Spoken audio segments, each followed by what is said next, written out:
Hai teman-teman, jumpa lagi dengan saya Dr. Adi W. Gunawan. Dalam kesempatan ini kita akan membahas satu topik yang sangat menarik, Quantum Mind Body Transformation atau QMBT. Apa ini QMBT? Saya jelaskan dulu latar belakangnya. Teman-teman tahu saya adalah seorang hipnoterapis klinis aktif dan juga seorang pengajar hipnoterapi. Saya belajar hipnoterapi tahun 2005 awal. Dan sejak saat itu saya praktik aktif sampai sekarang. Di awal saya praktik hipnoterapi, tujuan utama saya cuma satu. Saya ingin membantu sesama untuk meningkatkan kesejahteraan diri, baik di aspek pikiran, emosi, maupun aspek-aspek kehidupan lainnya. Caranya bagaimana? Dengan mengatasi hambatan mental yang ada di dalam diri mereka lewat proses terapi. Ada temuan menarik teman-teman di awal saya melakukan praktik ini. Jadi ceritanya begini, setiap kali klien mau jumpa saya untuk melakukan terapi, mereka diminta mengisi intake form. Jadi ini adalah formulir berisi hal-hal yang perlu diisi, nama, alamat, usia, latar belakang, apa masalah yang mereka ingin atasi, kemudian sudah berapa lama masalah ini mereka alami. Dan di salah satu bagian dari intake form ini, ada bagian yang meminta si klien ini mengisi simptom-simptom fisik yang mereka alami. Misalnya, leher kaku, tangan dingin, kaki dingin, kemudian migrain atau sakit kepala, asam lambung yang berlebih, dan seterusnya. Yang luar biasa teman-teman, di awal saya praktik ya, setelah saya berhasil membantu klien ini mengatasi masalah emosi mereka, apapun itu, saya menemukan simptom fisik mereka itu hilang. Dan ini klien beritahu saya, "Loh Pak, tadinya kepala saya sering sakit, sekarang kok sudah hilang. Atau asam lambung saya ini sekarang kok sudah membaik Pak. Saya tadinya sulit tidur, sekarang kok bisa tidur dengan mudah. Leher saya biasanya kaku, sekarang kok sudah menjadi jauh lebih enak." Dan banyak lagi hal-hal positif, khususnya yang berhubungan dengan aspek fisik, yang turut membaik atau sembuh, tanpa saya melakukan apapun. Ingat, terapinya hanya untuk masalah emosi. Saya di awal-awal mengabaikan ini semua, saya pikir hanya kebetulan lah. Kalau 1-2 klien mengalami kondisi fisiknya membaik, ya bisa saja karena kebetulan. Yang menarik lagi adalah sambil saya praktek, dari tahun ke tahun, saya menemukan pola yang konsisten. Begitu masalah emosi, masalah yang di bawah sadar berhasil dibereskan, fisik ikut terpengaruh secara positif. Di sini saya mulai melihat data-data ini, walaupun belum terlalu antusias.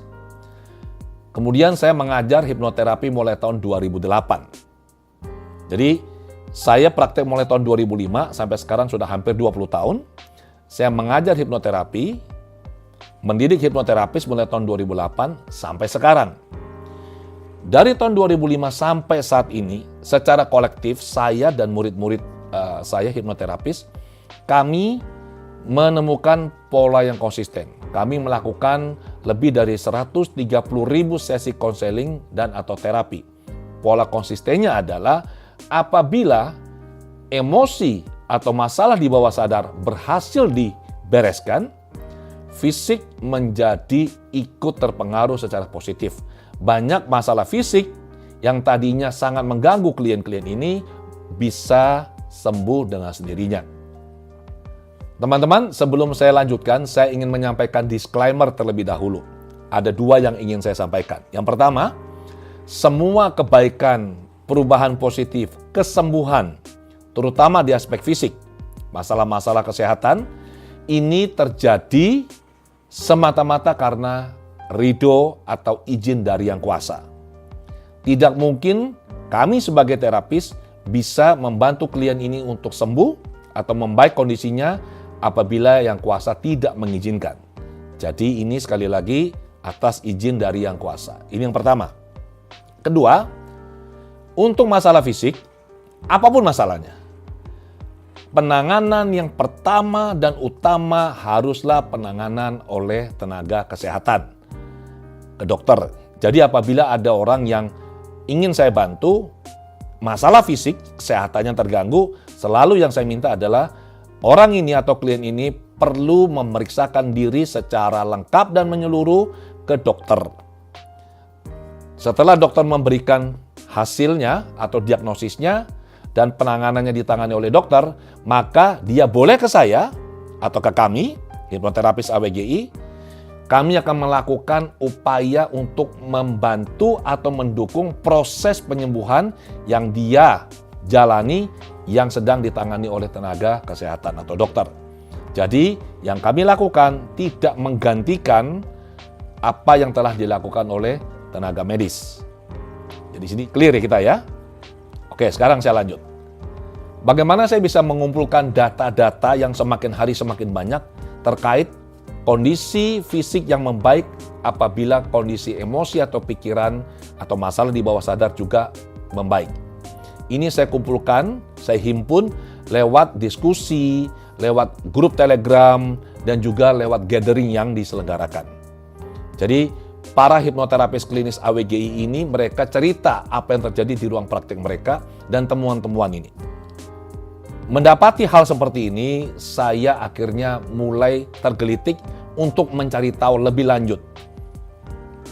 Saya tidak dilatih untuk mengetahui korelasi antara pikiran, emosi, dan fisik secara mendalam. Saya tidak mendapatkan training seperti ini sebelumnya. Yang saya lakukan adalah saya mencari tahu. Saya mencari tahu dengan apa? Membaca buku, literatur, menghadiri pelatihan di dalam maupun di luar negeri, dan juga dari berbagai video yang saya pelajari. Buku-bukunya, terutama buku-buku mengenai trauma dan hubungannya dengan kesehatan fisik. Kemudian saya juga mencari tahu bagaimana kok bisa ya pikiran dan emosi ini akhirnya mempengaruhi tubuhnya kita secara luar biasa tanpa kita sadari. Dan saya menemukan jawabannya di bukunya Rossi, Ernest Rossi. Saya juga membaca buku yang sangat bagus yang berjudul Psychoneuroimmunology.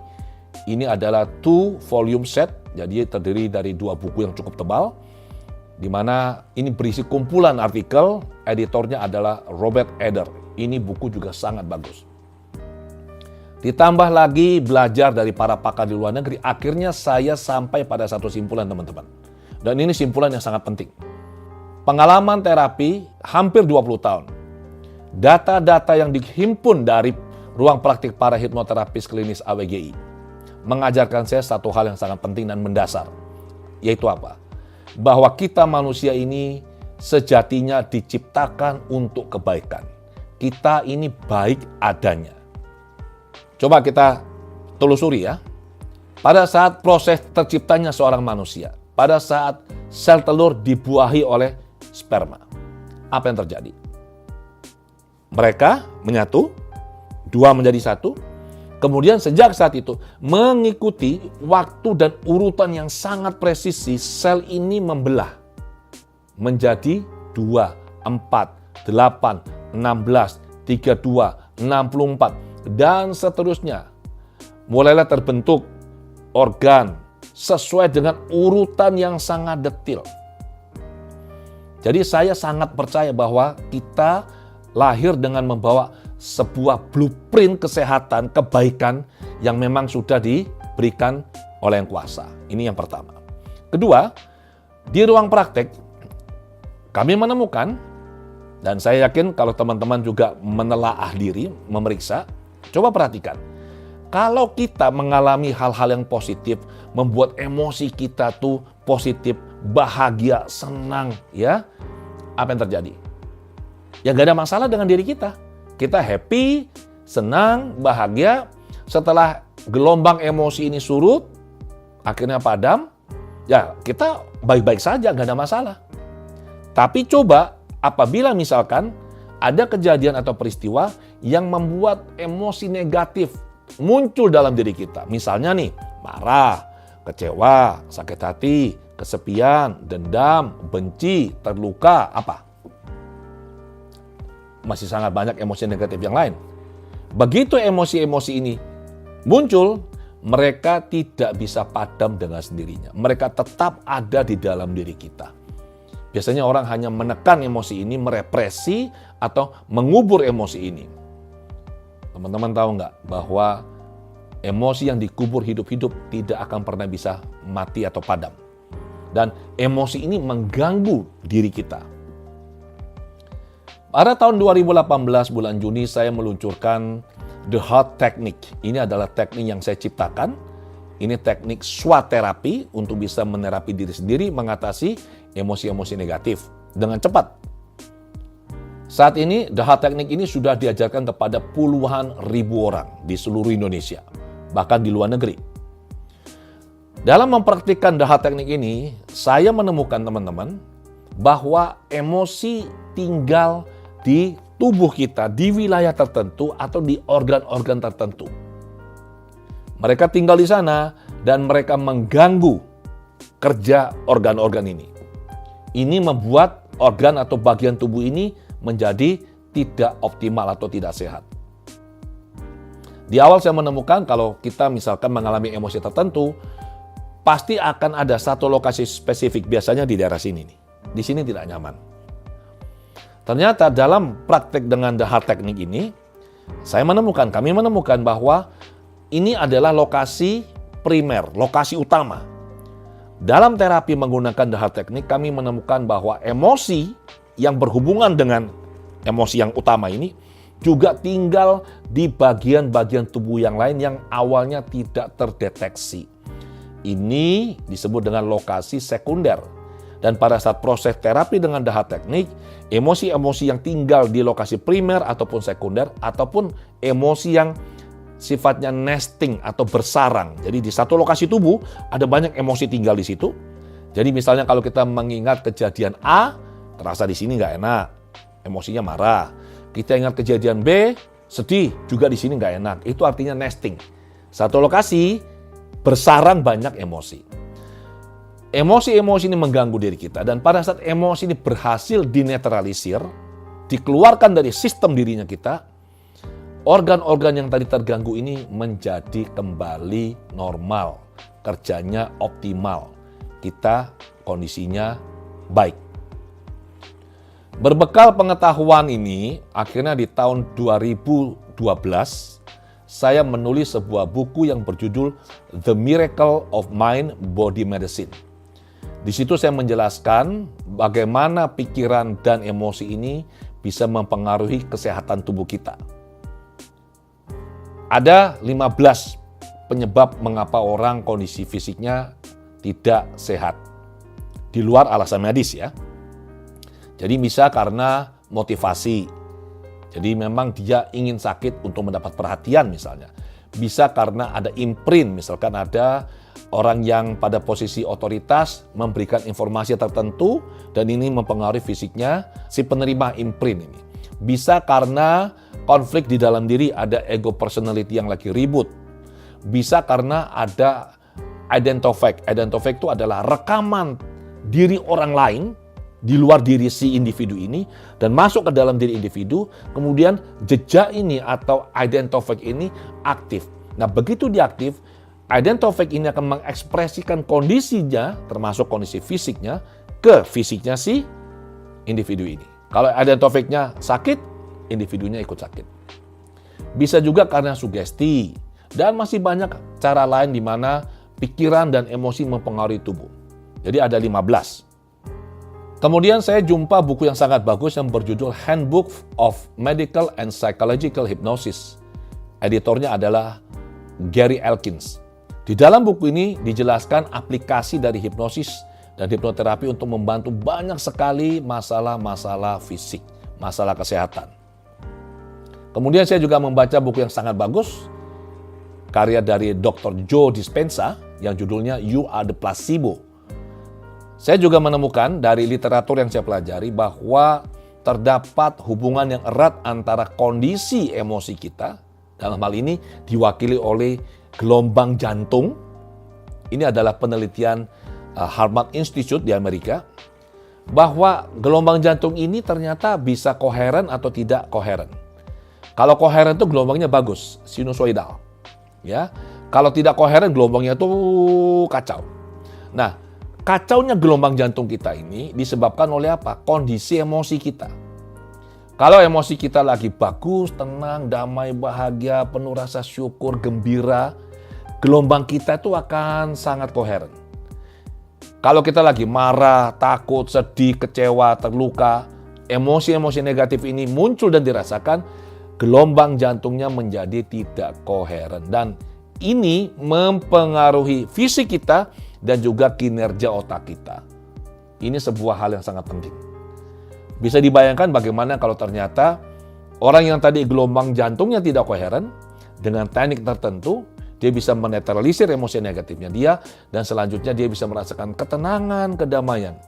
Otomatis gelombang jantungnya koheren, fisiknya seluruhnya pasti juga akan terpengaruh.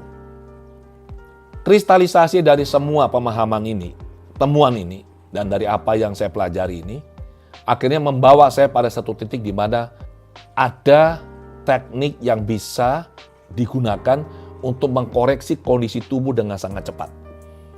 Saya tentu tidak serta-merta mengajarkan teknik ini kepada publik sebelum saya memastikan bahwa teknik-teknik ini teruji, terbukti efektif. Bagaimana saya menguji cobakan teknik-teknik ini? Saya punya banyak kesempatan, saya jumpa klien, saya tangani emosinya, mereka ada keluhan fisik. Setelah selesai penanganan emosi, saya memberikan bonus pada mereka. Anda apakah berkenan saya bantu dengan teknik yang lain? Dan ini bukan hipnoterapi teman-teman ya. Mereka bersedia, saya bantu, clear. Di pelatihan Quantum Life Transformation, biasanya di jeda masa rehat itu, bisa 30 menit atau pas mau makan siang atau makan malam, ada waktu jeda. Nah, peserta yang biasanya mengalami kondisi fisik kurang optimal, mereka cerita ke saya. Pak, saya mengalami ini, saya mengalami itu. Saya bilang, Anda berkenan atau tidak, saya bantu. Mereka bilang berkenan. Waktunya kan sangat singkat dan kondisinya tidak memungkinkan saya melakukan terapi dengan protokol lengkap. Maka saya menggunakan teknik-teknik ini, teknik-teknik baru ini untuk membantu mereka dan hasilnya langsung bisa dirasakan saat itu juga. Ada perubahan yang sangat baik dalam diri mereka. Setelah dilakukan uji coba cukup lama, saya sampai pada simpulan bahwa yes, teknik ini efektif. Dan atas permintaan dari banyak orang, para peserta pelatihan terutama yang tahu bahwa saya bisa melakukan ini, membantu mereka, mereka bilang, Pak, bisa nggak Bapak ajarkan kami melakukan ini? Saya akhirnya memutuskan menyelenggarakan pelatihan ini, QMBT, di mana saya akan mengajarkan teknik-teknik untuk melakukan self healing, untuk mencapai kondisi hening, tenang, damai, bahagia, teknik berbasis kesadaran. Menggunakan kesadaran, mengakses kondisi kesadaran khusus untuk menetralisir emosi-emosi negatif. Tidak perlu cerita ke orang, cukup dirasakan, kemudian disadari, maka emosi negatif yang sangat intens itu pudar dengan cepat, dengan sendirinya. Ini bisa digunakan juga untuk meningkatkan kondisi kesehatan fisik. Saya akan mengajarkan teknik mengkoreksi kondisi fisik. Jadi gini teman-teman, ini sangat menarik. Tubuh kita ini sebenarnya sangat cerdas. Ingat di awal saya bilang kita punya blueprint, kita harusnya sehat kalau mengikuti blueprint ini. Tapi entah mengapa, karena sesuatu hal terjadi, kita tidak lagi bisa mengikuti blueprint ini sepenuhnya, sehingga badan kita tidak bekerja seperti yang seharusnya. Maka dengan cara yang sangat simpel, sangat sederhana, kita bisa memeriksa apakah benar bahwa badan kita sedang tidak mengikuti blueprint-nya kita, atau apakah benar badan kita sedang kondisinya tidak sehat atau tidak optimal. Maka apabila ini benar, ada caranya untuk melakukan ini. Kita menginputkan data ini ke otak atau pikiran bawah sadar kita. Kita inputkan datanya. Kondisi-kondisi yang tidak kondusif, yang tidak tepat, yang tidak sehat ini kita inputkan.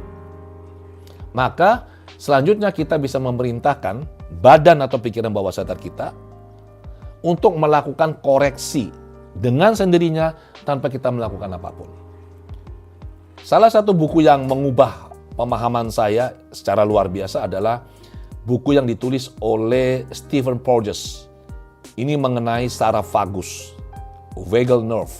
Menurut beliau bahwa kalau kita dalam kondisi tenang, nyaman, aman, damai, bahagia, rileks, berkomunikasi dengan lingkungan secara baik, maka yang aktif adalah ventral vagusnya kita. ini adalah kondisi kita yang baik. Tapi kalau misalkan kita ini marah, sedih, ada emosi negatif, terprovokasi, yang aktif adalah saraf simpatik. Kita masuk ke mode fight or flight. Dan apabila ini kondisi terus meningkat, semakin kita tidak nyaman, emosi semakin intens, maka yang aktif adalah dorsal vagusnya kita. Dan ini sangat tidak baik. Banyak orang sangkut di kondisi fight or flight, dan yang lebih parah lagi adalah tersangkut di kondisi di mana dorsal vagusnya aktif. Mengapa bisa terjadi seperti ini? Karena di dalam tubuh masih tersimpan emosi atau energi emosi yang belum dilepas atau hilang. Selama di dalam tubuh masih ada energi emosi yang berasal dari pengalaman traumatik, dari kejadian-kejadian yang tidak membuat kita nyaman, selama masih ada di tubuh kita, maka sistem tubuhnya kita, otak kita, pikiran bawah sadar, mengartikan ini sebagai kondisi yang masih belum selesai, kondisi yang masih genting. Maka kita tidak bisa kembali ke kondisi normal kita, kondisi rileks, santai, nyaman, damai, bahagia. Saat itu ventral vagusnya kita belum bisa aktif sepenuhnya. Jadi apa yang akan dipelajari di dalam workshop ini? Yang pertama adalah bagaimana kita menggunakan kesadaran kita secara tepat, aktif untuk bisa memberikan hasil optimal untuk kebaikan.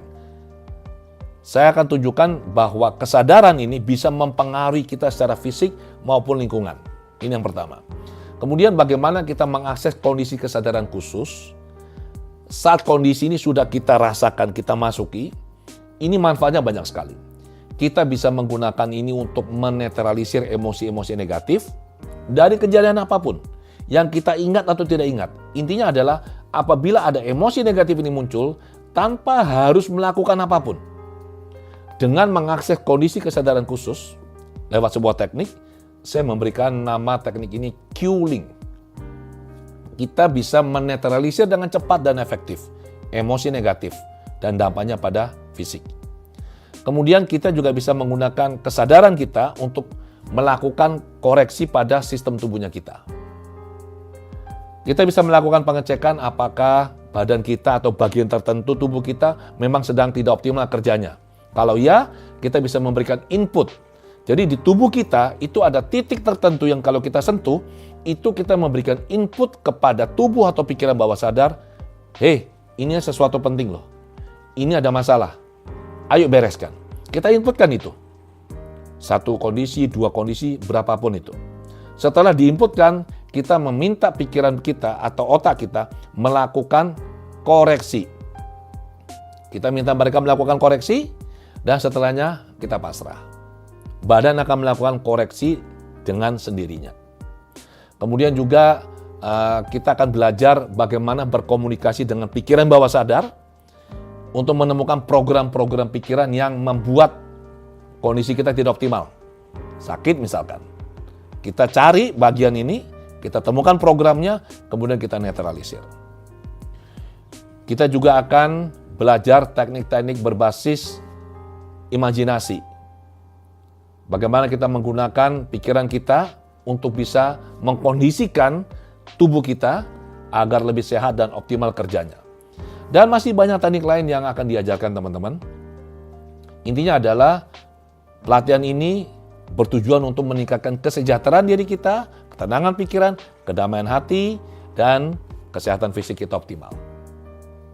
Satu lagi, saat kita bisa sering dalam kondisi hening, tenang, nyaman, damai, bahagia, saat itu badan kita secara otomatis masuk ke kondisi deep rest, istirahat. Penelitian sangat penting yang dilakukan oleh Herbert Benson Medical Doctor dari Harvard Medical School, dan ini beliau tulis ke dalam buku yang judulnya Relaxation Response, bahwa sangat penting kita bisa berada dalam kondisi yang rileks. Kalau kita bisa rileks pikiran dan tubuh, maka ini akan memberikan begitu banyak manfaat bagi kesehatan kita. Teman-teman, Anda akan dengan sangat mudah masuk ke dalam kondisi yang seperti ini. Tenang, damai, hening. Bayangkan diri Anda seperti di pagi hari, Anda berada di tengah-tengah danau yang sangat luas. Di pagi hari tenang, hening, bening. Tidak ada riak air sedikit pun. Anda di tengah danau ini, di atas danau tentunya, menikmati suasana yang begitu tenang. Ini adalah kondisi yang sangat baik. Kita mau pakai untuk meditasi, mau pakai untuk doa, mau pakai untuk apa? Memprogram pikiran atau yang lain. Ini bisa dicapai dengan sangat mudah. Anda akan diberi anchor atau jangkar untuk bisa masuk ke kondisi ini dengan sangat mudah dan cepat. Saya sudah menjelaskan tentang QMBT, apa yang bisa kita lakukan dengan materi yang diajarkan di QMBT ini.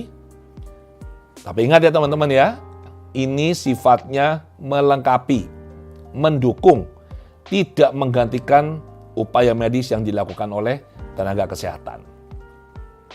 Jadi demikian teman-teman, sekilas mengenai QMBT, kita jumpa di kelas. Sampai jumpa.